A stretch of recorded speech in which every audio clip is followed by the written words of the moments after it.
நாம் தமிழர்ல இருந்து நீங்க மாவட்ட செயலாளர்கள் கூட ஆயிரக்கணக்கானவர்கள் வந்து இணைகிறாங்க. எதனால இணைகிறாங்கன்னு நினைக்கிறேன்? ஏன்னா அவங்கலாம் ஒரு அளவுக்கு தான் பொய்யை தாங்க முடியும். அதாவது ஒரு உண்மை கூட கலக்காம எல்லாமே பொய்யா பேசினா அவங்களும் ஒரு அளவுக்கு தான் பார்ப்பாங்க. அது மட்டும் இல்லாமல் முதல்ல கட்சிக்காரங்களை மதிக்கணும். கட்சிக்காரங்களுக்கு உரிய அங்கீகாரம் கொடுக்கணும். நான் எதுவுமே கொடுக்க மாட்டேன், இருந்தா இரு இல்லாட்டி போனா யார் இருப்பா? அது மட்டும் இல்லாமல் பெரியார்ன்றவர் இந்த கட்சிக்கு சொந்தம் அந்த கட்சிக்கு சொந்தம் கிடையாது.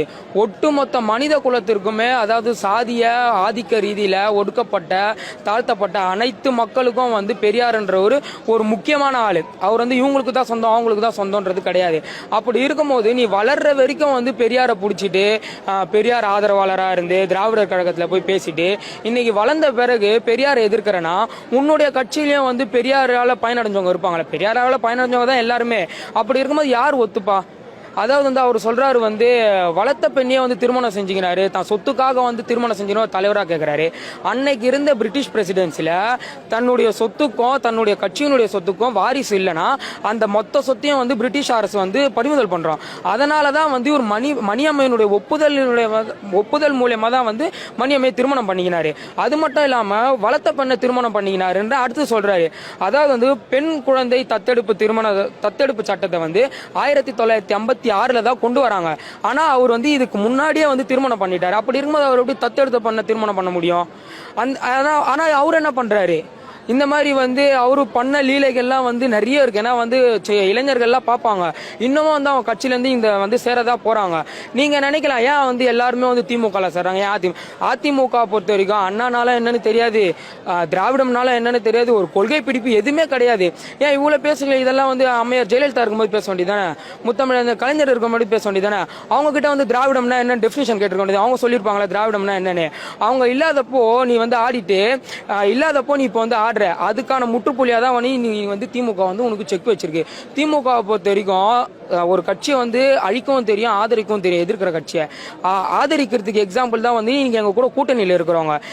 நாங்க யாரை எதிர்த்து கட்சி தொடங்கணும்? காங்கிரஸ் எதிர்த்து கட்சி தொடங்கணும். ஆனா இன்னைக்கு காங்கிரஸ் உடைய நிலைமை என்ன? தமிழ்நாட்டில் நாங்க இல்லைன்னா அவங்களால ஒண்ணுமே பண்ண முடியாது. ஆனா நீ இன்னைக்கு எதிர்க்கிற உன்னுடைய நிலைமை இன்னைக்கு என்ன?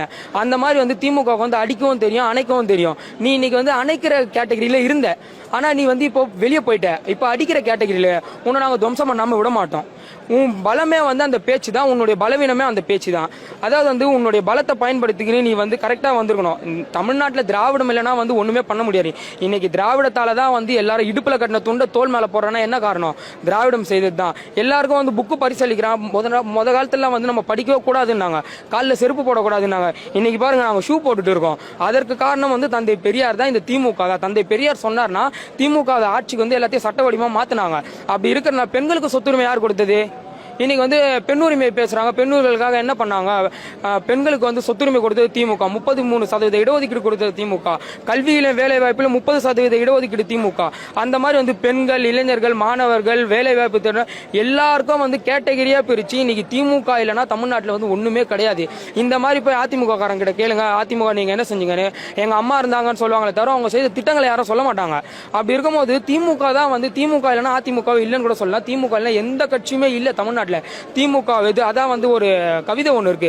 வாளால் பிளப்பினும் வாழ்நாள் இழப்பினும் மஞ்சமன கேளார் கெடுதிகள் சூழினும் பூமியில் வாழ்நாள் முழுவதும் வாட்டும் நலிவே உரினும் கூட தாய் தமிழ் மொழியையும் தகைசால் திமுக கழகத்தையும் தங்களின் ஊனாய் உயிராய் உயிரினும் மேலாய் உளமாற நேசிக்கின்ற உடன்பிறப்புகள் இருக்கின்ற வரையில் கழகமில்லா கட்சி படைப்போம், திராவிடமில்லா தமிழம் காண்போம் என்று மனப்பால் குடித்துவிட்டு மார்தொடை தோல் தட்டி வரும் மாற்றுக் கட்சியின் தொண்டர்களே, தலைவர்களே, நிர்வாகிகளே, நண்பர்களே, மறவாதீர் ஒன்றை மட்டும். நீங்கள் வளைக்க நினைப்பது வாழை மரத்தை அல்ல, வலிமையின் உச்சமாம் வைர தூணை. நீங்கள் சாய்க்க நினைப்பது சாதாரண கட்சி அல்ல, சாகா வரம் பெற்ற சமுதாய மறுமலர்ச்சி இயக்கத்தை. கழகத்தை அழிப்பதற்கு அதிமுக, பாமக, பாஜக, தாவேக, நாம் தமிழர் நண்பர்கள் இன்னும் எத்தனையோ இயக்கங்கள் தினம் தினம் பொய் புரட்டுகள் வகை வகைய காணொலிகள் வந்தாலும் அதனையெல்லாம் பொய் என்று நிரூபிப்பதற்கும் மக்களுக்கு மெய் எது என்பதை காண்பிப்பதற்கும் என்னை போன்ற உடன்பிறப்புகள் இருக்கின்றவரையும் இனிமேல் கழகத்தில் இணைகின்ற உடன்பிறப்புகள் இருக்கின்றவரையும் இந்த திராவிட முன்னேற்ற கழகத்தை எந்த கொம்பனாலும் தொட்டு கூட பார்க்க முடியாது என்பதுதான் இங்கு நிதர்சனமான உண்மையாக இருக்கிறது. ஒரு ஜனநாயகமான ஒரு நாட்டுல வந்து ஒரு கட்சியை வந்து எதிர்த்து நிக்கிற கட்சியை அழிச்சிருவோம்னு சொல்றது சரியா? ஏன்னா வந்து இந்த கட்சியோட கொள்கைகள் அப்படி. இது வந்து எல்லாருக்குமான கொள்கைகளை பேசுற கட்சி. அப்படி இருக்கும்போது எல்லாருக்குமான கொள்கைகளை பேசுற கட்சியை வந்து நீ எதிர்க்கிறனா அப்ப நீ யாரு? ஆதிக்க சக்தி தானே. ஆதிக்க சக்தின்றது இந்த தமிழ்நாட்டில் இடம் கிடையாது. இதை தான் வந்து 1949 வந்து திமுக சொல்லிட்டு வருது. காங்கிரஸ் வந்து ஆதிக்க நிலைமையில பிராமண ஆதிக்கத்தில் இருந்தாங்க, அவங்கள அடிச்சு காலி பண்ணோம். அடுத்து வந்து யார் அதுக்கு மேற்பட்டு வந்து பிராமண ஆதிக்கம் பேசுறது இங்க ஆளே இல்லை. இப்ப இவரு முளைச்சிருக்காரு. அதாவது வந்து திராவிடம்னா என்னன்னு கேக்குறாங்கல்ல. நான் சொல்றேன், பாஜக காரங்களுக்கும் சொல்றேன், இவங்களுக்கும் சொல்றேன். பாஜக காரங்களுக்கு சொல்றது என்ன, நீ சிவனை கும்பிடுறல, திருஞான சம்பந்தர் இருக்காருல்ல, அவர் வந்து ஆதிசங்கர் வந்து திராவிட சிசுன்னு தான் குறிப்பிட்டிருக்காரு, தமிழ் சிசுன்னு குறிப்பிடல. 12 திருமுறைகள் இருக்குது. நீ இப்ப நான் சைவம் சொல்லிட்டு அடுத்து வைணவத்துக்கு வருவாங்க, அப்ப வைணவம் பத்தி பேசுங்கன்னுவாங்க. 12 திருமுறைகள் இருக்குதுன்றீங்களா? 12 திருமுறைகளை வந்து ராமானுஜர், அதாவது வந்து கலைஞரின் கைவண்ணத்துல காவியமா எழுந்த ராமானுஜர் வந்து திராவிட வேதம் தான் சொல்றாரு. அப்படி இருக்கும்போது நீ எந்த இதுல வந்து திராவிடம் இல்லைன்ற ஏன் வந்து சரி. இப்ப இன்னொரு ஒரு கேள்வி வைக்கிறாங்க, தமிழ்நாட்டில் மட்டும்தான் திராவிடம் இருக்கு, மற்ற தமிழ்நாட்டில் திராவிடம் இருக்கிறதுனாலதான் வந்து தமிழ்நாட்டில் மத கலவரம் வர்றதில்லை. தமிழ்நாட்டில் வந்து திராவிடம் இருக்கிறதுனால தான் வந்து மதவாத சக்திகள் வந்து தமிழ்நாட்டில் வந்து உட்புக முடியல. மீதி பாருங்க, ஆந்திராவில் பாருங்க, கர்நாடகா பாருங்க, கேரளாவில் கூட பாருங்க, கோபி இவரை வந்து மதவாத சக்திகள் ஆக்கிரமிச்சு அங்கேயும் மதவாத சக்திகள் உட்புகுந்துச்சு. திராவிட கோட்பாடும் திராவிட கொள்கைகளும் இங்கே நிலைப்பாடாக இருக்கிறதுனால தான் வந்து மதவாத சக்திகள் எல்லாமே இது வந்து ஜனநாயக மாநிலமாக இருக்குது. தலைமைக்கு அதாவது வந்து என்ன சொல்றது, எப்பவுமே வந்து மத்திய சர்க்காருக்கு வந்து தமிழ்நாடுன்ற ஒரு தலைவலியாக தான் இருக்கும். அது எதற்கான, தமிழ்நாடு வந்து எல்லாருக்கும் எல்லாம்ன்ற கோட்பாடு பேசும். அதனாலதான் வந்து இன்னைக்கு வரைக்கும் தமிழ்நாடு வந்து எல்லாத்துலயுமே வந்து தனித்துவமான மாநிலமா இருக்கு. அதாவது வந்து இப்ப ரீசெண்டா வந்து சென்ட்ரல் இருந்து ஒரு ஷெட்யூல் கொடுத்திருக்காங்க. சென்ட்ரல்ல இருக்கிறது வந்து இங்க இருக்கிற ரூலிங் பாக்கெட்டுக்கு அகேன்ஸ்டான பார்ட்டி. அவங்களுடைய ஷெட்யூல் என்ன சொல்லுதுன்னா, அக்ரிகல்ச்சர்ல தமிழ்நாடு ஃபர்ஸ்ட், மெடிக்கல் ஸ்ட்ரக்சர்ல Tamil Nadu first, under employment unemployment எங்க கம்மியா இருக்குதோ அதுலயும் தமிழ்நாடு தான் ஃபர்ஸ்ட், வேலை வாய்ப்புல அதிக வேலை வாய்ப்பு எங்க இருக்குன்னா அதுலயும் தமிழ்நாடு தான் ஃபர்ஸ்ட், ஸ்கூல் டிஸ்கண்டினியூ எங்க கம்மியா இருக்குன்னா தமிழ்நாடு தான் ஃபர்ஸ்ட். அதே மாதிரி வந்து கோவில்கள் எங்க கரெக்டா புறணமைக்கப்படுகிறது, எங்க கரெக்டா அந்த சொத்துக்கள் பாதுகாக்கப்படணும் அதுலயும் தமிழ்நாடு தான் ஃபர்ஸ்ட். அப்படி இருக்கும்போது ஜிஇஆர் ரேட் இந்தியாவே வந்து 29% தான் ஜிஇஆர் வச்சிருக்கு. ஆனா தமிழ்நாடு மட்டும் 47% வச்சிருக்குன்னா அதுக்கு இந்த திமுக கொடுத்த இடஒதுக்கீடு காரணம். மாவட்டத்துக்கு ஒரு கலை கல்லூரி மற்றும் அரசு மருத்துவக் கல்லூரி வேணும்னு கொண்டு வந்ததான் வந்து ஜிஇஆர் ரேட் வந்து நீ 47% நம்ம கையில வச்சுட்டு இருக்கோம். அப்படி இருக்கும்போது புதுசா வரவங்க வந்து தமிழ்நாட்டை என்ன மாத்த போறாங்க? ஏன்னா செகண்ட்ல இருந்தாவாச்சும் ஃபர்ஸ்ட்ல மாத்துவோம்னு சொல்லலாம். எல்லாமே தமிழ்நாடு ஃபர்ஸ்ட்ல இருக்கும்போது நீங்க வந்து என்ன மாத்த போறீங்க? அப்போ அவங்களுடைய அஜெண்டா என்னன்னா திமுக எதிர்ப்பு. அந்த திமுக எதிர்ப்பு என்பது எங்களை போன்ற உடன்பிறப்புகள் இருக்கின்ற வரையும், திமுகவால பயனடைஞ்சவங்க இருக்கிற வரைக்கும் அந்த அஜெண்டாவால ஜெயிக்கவும் முடியாது. திமுக வந்து ஒரு இனுக்கு கூட அசைச்சு முடிக்க பார்க்க முடியாதுன்றாங்க. அடுத்து வந்து சொல்றாங்க வாரிசு அரசியல் பண்றவா. ஆமா, அந்த வாரிசுகளை மக்கள் ஏத்துக்கிறாங்கல்ல. இப்போ கலைஞருடைய வாரிசு ஸ்டாலினை மக்கள் ஏத்துக்கிறாங்க, ஸ்டாலினுடைய வாரிசு உதயநிதி ஸ்டாலினையும் மக்கள் ஏத்துக்கிறாங்க. ஏன் இந்த மாதிரி ஜெயக்குமாரோடைய வாரிசு மக்கள் ஏத்துக்க வேண்டியதானே? நாடாளுமன்ற தேர்தலில் தேனின்றது ஓபிஎஸ் உடைய கோட்டைன்னு சொன்னாங்க. ஏன் தேனியில வந்து அவருடைய மகன் வந்து ஏத்துக்க வேண்டியதானே? ஏன் அது மட்டும் தருமபுரி பாமக கடந்த முறை ஏத்துக்கிறாங்கன்னா அது வந்து என்ன சொல்றது, இந்த முறை தெரிஞ்சிடுச்சு வேலைக்காவாது, அந்த அஜெண்டான்றது வேலைக்காவாதுன்னு தெரிஞ்சிடுச்சு. போன வாட்டி அடிச்சாங்கன்னா வந்து அந்த கட்சியில சரியான உட்கட்டமைப்பு இல்லை. அது வந்து ஓபிஎஸ்க்காக விழுந்த ஓட்டே தவிர அதிமுகக்காக விழுந்த ஓட்டு கிடையாது. தர்மபுரின்றது பாமகவுடைய கோட்டை. அங்க வந்து தர்மபுரியில பாமகவை தவிர்த்து எதுவுமே பண்ண முடியாது. ஆனா ராமதாசுடைய சொந்த மருமகளே வந்து மக்கள் புறக்கணிச்சுட்டாங்க. அந்த மாதிரி மக்கள் ஏத்துக்கிறாங்கன்னா இந்த வாரிசுகிட்ட ஒரு சக்தி இருக்கு, இந்த குடும்பம் கிட்ட ஒரு சக்தி இருக்கு. அந்த குடும்பம் சொன்னா நாங்க எல்லாம் கட்டுப்படுறோம். ஏன் இப்போ ஜெயலலிதாவுக்கு வாரிசு இருந்தா வந்து அவங்க வந்து தலைமை வேற யாருக்குன்னா கொடுத்துட்டு போயிருப்பாங்களா? இல்ல. அப்படி இருக்கும்போது அந்த தலைமை சொன்னா நாங்க கட்டுப்படுறோம். தலைமை சொல்றதை கட்டுப்படுறது எந்த வாரிசா இருந்தாலும் மக்கள் ஏத்துப்பாங்க. நாங்க ஏத்துக்கிறோம், கட்சிக்காரங்க நாங்க ஏத்துக்கிறோம். கட்சிக்காரங்க நீங்க ஏத்துக்கலாம், மக்கள் ஏத்துக்கலையே நீங்க கேள்வி வைக்கலாம். ஆனா மக்களும் ஏத்துக்கிறாங்களே, உதயநிதியை மக்கள் ஏத்துக்கிறாங்களே. அப்படி இருக்கும்போது திமுக வந்து வாரிசு அரசியல் செய்து, வாரிசு அரசியல் தான் செய்வோம், வாரிசு அரசியல் தான் எங்களால் இங்கே நிற்க முடியுது, வாரிசு அரசியல் செய்தவங்களாம் இன்னைக்கு காணாம போயிட்டாங்க. அந்த மாதிரி வந்து திமுகவை வந்து எந்த ஒரு கொம்மனால எதுவுமே பண்ண முடியாது. அதற்கு எடுத்துக்காட்டு தான் வந்து இந்த நிகழ்ச்சி. எங்களுடைய உட்கட்டமைப்பு, கட்சியினுடைய உட்கட்டமைப்பு 40க்கு 40 நாங்கள் ஜெயிக்கிறோம்னா, முதல் வாட்டி 40-40 ஜெயிச்சதும் நாங்கள் தான், ரெண்டாவது வாட்டி 40-40 ஜெயிச்சதும் நாங்கள் தான். அதாவது வந்து கலைஞர் சொல்லுவார், கருணாநிதியின் வாழ்வே முடிந்தால் கூட முடியும், திமுகவினுடைய வாழ்வு முடியாதுன்னு. அதனுடைய 3வது அத்தியாயத்தை தான் எங்களுடைய சின்னவர் வந்து எழுதுறாரு இன்னைக்கு.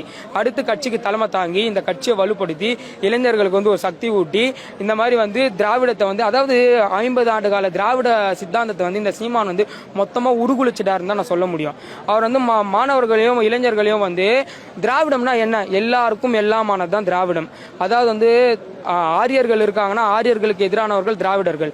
ஆரியர்கள் வந்து சமத்துவத்தை வந்து விரும்ப மாட்டாங்க, சகோதரத்துவத்தை விரும்ப மாட்டாங்க, சாதிய ஒற்றுமையை விரும்ப மாட்டாங்க, எல்லாத்துலேயும் தீட்டு பார்ப்பாங்க. அதெல்லாம் இல்லைன்னு சொல்றது தான் திராவிடம். அந்த மாதிரி திராவிட கோட்பாடுனா என்னன்னே தெரியாத அளவுக்கு இவர் வந்து இளைஞர்களை மாற்றி வச்சிருக்காரு. ஏன் சீமான் இப்படி பேசுறாருன்னா வந்து அதுதான் பிஜேபியினுடைய வேலை தான் இது. அதாவது வந்து அவங்களுடைய அதாவது பாருங்க, ஒரு டாக்டர் அத்தனைக்கும் அந்த அம்மா பெண்களுக்காக இந்த திமுக வந்து எவ்வளோ செஞ்சிருக்கு. ஒரு டாக்டர், அந்த அம்மா டாக்டர் ஆனது காரணம் கூட திமுகன்னு கூட சொல்லலாம். அவங்க அப்பா யாருன்றதும் ஊர் அறிஞ்ச விஷயம். அப்படி இருக்கும்போது ஒரு டாக்டரே வந்து படித்த டாக்டர் வந்து மாட்டு மூத்திரத்தை குடிங்கன்ற அளவுக்கு அவங்க வந்து மூளை செலவை செஞ்சு வச்சிருக்காங்க. ஒரு டாக்டரே மூளை செலவை செய்ய முடியும்னா பாஜகவால் இவெல்லாம் எந்த நிலைமை? பணம் கொடுத்து நீ வந்து வளரும் போது வந்து பெரியார் தேவை, திராவிடர் கழகம் தேவை, எல்லாம் தேவை. வளர்ந்த பிறகு வேணான்னா அது என்ன? அதற்கு காரணமும் இவங்க தான். அதாவது வந்து அவங்க வந்து நேரடியாக மோதுறாங்க திமுக கிட்ட. திமுக வந்து தமிழ்நாட்டில் வந்து ஒன்றுமே பண்ண முடியாது.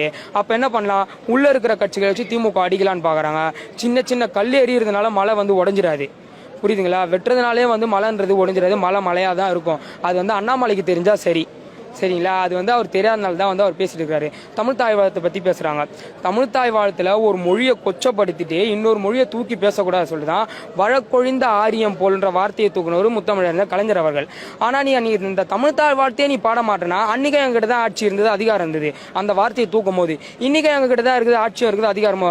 அந்த வார்த்தையை போட்டு உன்னுடைய வாயாலே உன் மொழியை கொச்சைப்படுத்துறதுக்கு எங்களுக்கு கொஞ்ச நேரம் ஆகாது. ஆனால் நாங்கள் அப்படி பண்ண மாட்டோம். அதுதான் வந்து திமுகவினுடைய பெருந்தன்மை. அந்த மாதிரி வந்து திமுக பற்றி தெரியாத தான் வந்து ஊனு கத்துறாங்க. திமுக தெரிஞ்சவங்களாம் பாருங்க அமைதியா இருப்பாங்க. திமுக வந்து இவரு பேர் என்னது, வைகோ புரிஞ்சு போகும்போது வந்து திமுகவே இல்லை மொத்தமானாங்க.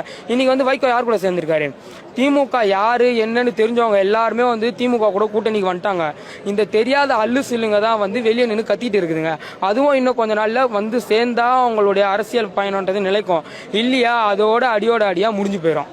திமுக இல்லாமல் தமிழ்நாட்டில் எதுவுமே பண்ண முடியாது. எந்த ஒரு திட்டத்தையும் திட்டத்தை கொண்டு வர அதை செயல்படுத்த முடியாது. ஏன்னா திமுகவுக்கு தான் தெரியும் அதை எப்படி செயல்படுத்தணும், என்ன பண்ணணும்ன்றது. அந்த மாதிரி வந்து திமுக இல்லாமல் தமிழ்நாட்டில் எதுவுமே பண்ண முடியாது. திராவிடம் இல்லாமல் வந்து தமிழ்நாட்டில் ஒன்றுமே பண்ண முடியாது. 2026 வந்து தலைவர் சொல்வது போல 234ன்றது லட்சியம், 200ன்றது நிச்சயம். அந்த மாதிரி வந்து மீண்டும் வரலாற்று சாதனை படைச்சு தனிப்பெரும்பான்மையோட 2026 திமுக வந்து ஆட்சி அமைக்கும்.